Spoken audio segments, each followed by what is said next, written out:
Hello student, in this video we are going to read chapter 3 Geography of class 7. Our today's topic is intraplanetary movement and major landform. Firstly, we are going to know about movement of the earth. In the beginning, scientists believed that the position of the continents were more or less fixed. However, it was discovered that the continents were in a state of constant motion and the movement was due to changes taking place inside our dynamic Earth. Firstly, it is described by Professor Alfred Wegener, a German meteorologist, suggested the theory of continental drift. According to him, all the continents were once joined together as one supercontinent known as Pangaea. It is very important for you. What is Pangaea? Pangaea was a supercontinent which began to break apart about 200 million years ago, resulting in the drifting apart of the continents from each other. His theory was reaffirmed by the discovery of new evidences in the form of sea floor spreading. The scientific theory that deals with the large scale motion of the lithosphere is known as the theory of plate tectonics. It's also important for you what is the theory of plate tectonics. According to this theory, the lithosphere is divided into several large as well as small, irregularly shaped plates. These can be continental or oceanic in nature. It is generally felt that these are floating on the molten mantle or the plastic asthenosphere and are in a state of constant motion. These movements take place mainly due to the heat generated within the interior of the earth. As you know, interior of the earth, that is in previous class we have discussed on this topic. The earth is divided into crust, mantle and core, and the temperature at the core is very high. It approx 6,000 degrees centigrade. So this is the reason for the constant motion of tectonic plates. The surface of the earth is constantly undergoing changes due to external or exogenic forces. This is very important for you. What is internal and exogenic forces that originate outside the earth crust, for instance, through erosion and deposition by agents like wind, water, etc. The internal or endogenic forces originate within the earth crust and comprise sudden movement like volcanic eruption, earthquake and landslide, etc. Now we are going to know about our next topic, formation of major landforms. Motion of the lithosphere caused the Earth's movement to be slow, resulting in the formation of continents, ocean beds, mountains, plateaus, and plains, as well as sudden Earth movement due to volcanic activity and earthquakes. Let us now try to understand how these plates actually move and affect the geography of our planet.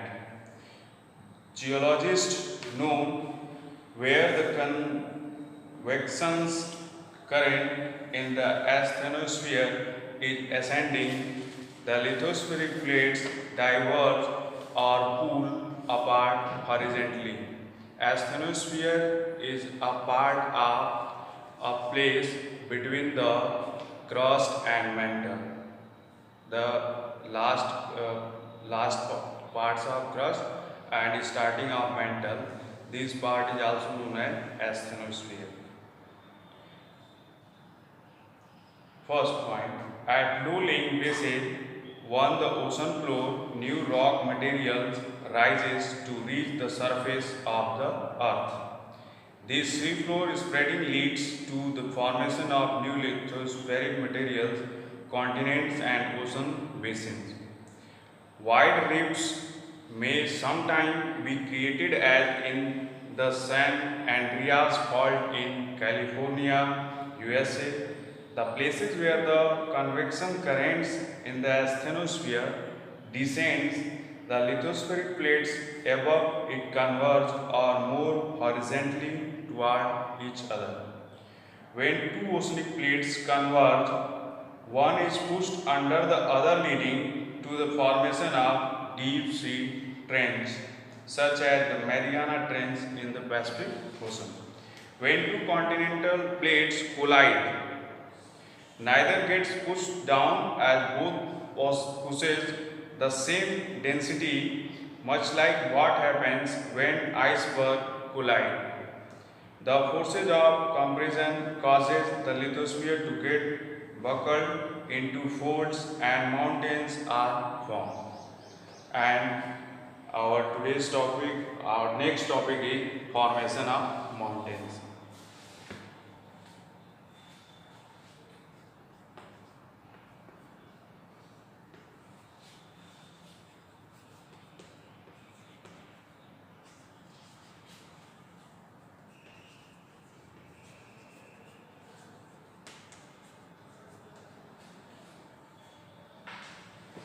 Usually, the formation of mountains is attributed to the movement of lithospheric plates giving rise to horizontal or orogenic movement. Such movement result in folding and faulting of the earth crust and are responsible for the formation of mountains. Firstly, we are going now folding. The movement of two lithospheric plates toward each other results in collision and creation of a force of compression leading to the wrinkling of the rock layers of the earth crust. This is referred to as folding, like this.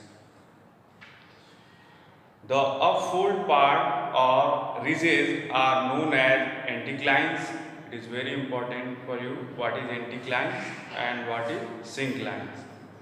While the downfolds or valleys are known as synclines.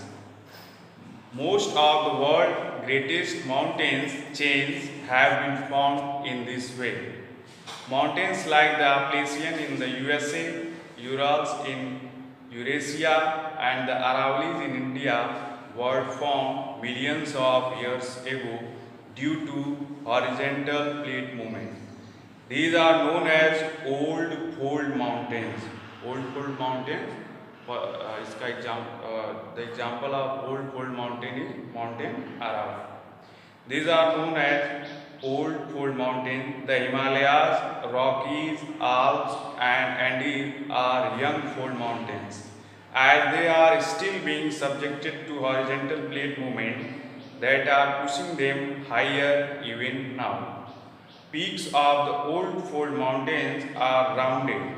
They have gradual slope with the height lower than the young fold mountains, while the young fold mountains exhibit pointed peak and deep or steep valleys. Now we are going to know about faulting. When plates move, stresses and strains are set up in the lithosphere, giving rise to fissures and fractures. This causes large-scale displacement of the rock structure, which is known as faulting, resulting in the formation of block, mountain, and rift valley. When there are two almost parallel faults on the earth crust and the land between them is either uplifted or left standing even after the surrounding areas have subsided, a block mountain is formed. The uplifted part is known as horst or block mountain and the subsided part is referred to as graben or rift valley. The Vindhya and the Satpura ranges in India and the Vosges and Black Forest Black Forest mountains of Germany are example of block mountain, while the Death Valley in the USA is an example of a gravel. Normal faulting occurs when the horizontal movement of rocks is tensional or in opposite directions away from a given point. On the other hand, when the horizontal movement of rocks is compressional, reversed faulting leads to the rock strata being pushed up between two faults, leading to the formation of block mountains or horst.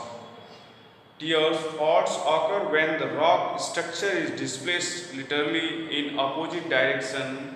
For example, the San Andreas Fault in California.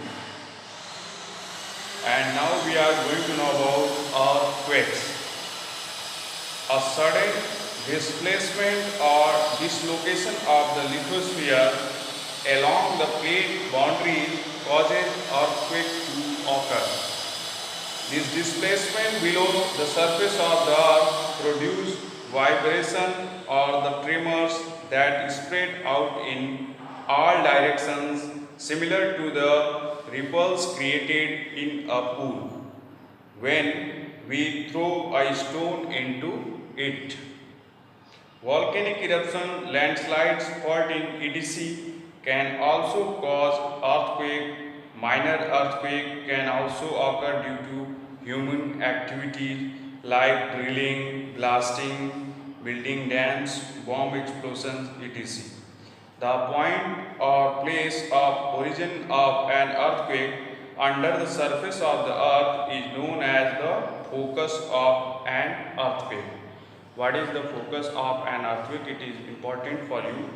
So I repeat it. The point or place of origin of an earthquake under the surface of the earth is known as the focus of an earthquake. From the focus, the earthquake waves travels in all directions, and these vibrations are referred to as seismic waves. These vibrations depend on the intensity of the earthquake, which is contingent on the distance of a place from the epicenter of the earthquake. Now, what is epicenter? Epicenter is the point on the earth's surface vertically above the focus, which surfaces maximum damage during the occurrence of an earthquake. Now we are going to know about measuring of earthquakes. The study of earthquake waves is called seismology. What is seismology? The study of earthquake waves is called seismology. Scientists who study them are known as seismologists. A seismometer is an instrument used to detect and measure the vibration produced by earthquake. The first modern seismometer was invented by John Milne, an English seismologist and geologist in 1880.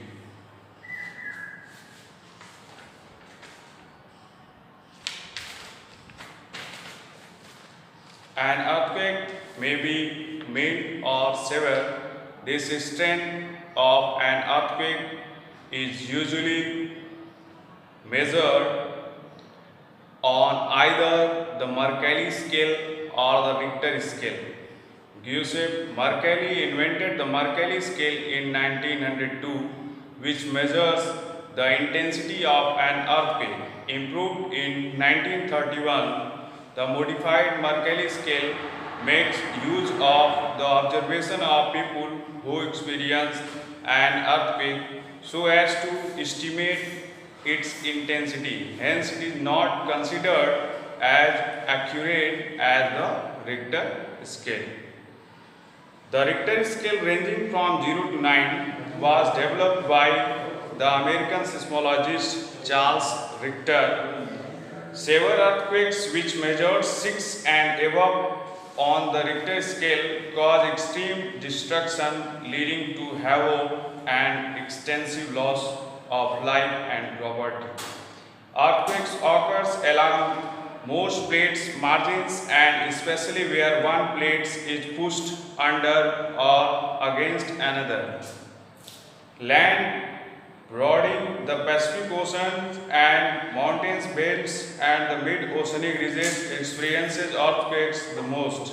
Several areas in India are earthquake prone, especially the Himalayan range, which were recently formed and are relatively unstable. Thank you.